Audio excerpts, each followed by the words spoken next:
Articles a, N और दी, जिन्हें हम हिंदी में कहते हैं उपपद। तो an article is a word use to modify a noun. Article संज्ञा को इंगित करने वाला शब्द होता है। ये दो प्रकार के होते हैं, इनडेफिनिट आर्टिकल्स और डेफिनिट आर्टिकल्स। इनडेफिनिट आर्टिकल्स के अंतर्गत ए और एन का प्रयोग होता है, जबकि डेफिनिट आर्टिकल्स के अंदर दी का प्रयोग करता है। जैसा कि माय डियर स्टूडेंट, आप जानते हैं ए से जेड तक के जो वर्ड होते हैं वो 26 होते हैं, जिसमें 5 वॉवेल्स होते हैं और 21 कंजक्शन होते हैं।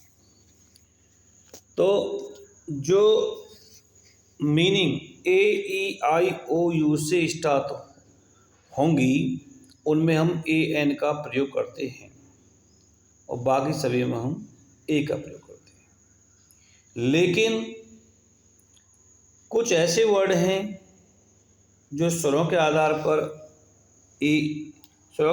पर उनमें ए, एन का प्रयोग ना करके ए का प्रयोग करते हैं, जबकि मीनिंग वो ए, ई, आई, ओ, यू से स्टार्ट होती है। बोर्ड एग्ज़ाम में ये सबसे महत्वपूर्ण ये 5 मीनिंग्स हैं। नंबर 1 है university, number 2 European, 1 rupees, useful, 1 eyed man.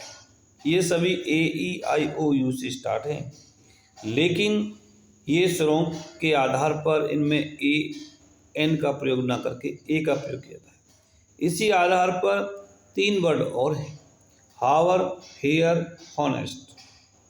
ये स्वरों के आधार पर इनमें ए का प्रयोग ना करके हम ए, एन का प्रयोग करते हैं। तो ये बोर्ड के लिए बहुत ही इम्पोर्टेंट्स हैं। और इनसे अतिरिक्त था दी का प्रयोग कहाँ किस किस के लिए किया जाता है। तो माय डियर स्टूडेंट, दी का प्रयोग नदी, तालाब, पर्वत, घाटी, सागर, कोई ऐतिहासिक पुस्तक, जैसे कि हमारी दी कुरान है, दी बाइबल है, दी रामायण है, दी महाभारत है। माता पिता के सामने दी का प्रयोग किया जाता है। कोई ऐतिहासिक इमारत हो, जैसे कि दी ताजमहल, दी संसद भवन, दी रेड फोर्ट, तो ये उन जगह दी का प्रयोग किया जाता है जो फेमस है। तो माय डियर स्टूडेंट्स, और ये जो आर्टिकल्स हैं ये केवल 10th क्लास में नहीं आते, ये आपके अच्छे एग्जामों में भी आते हैं, एरर के रूप में भी आते हैं। तो मैं सभी विद्यार्थियों से कहना चाहूँगा कि इन पर ज़्यादा ध्यान दें। It is very important for the exam in futures. Good bye.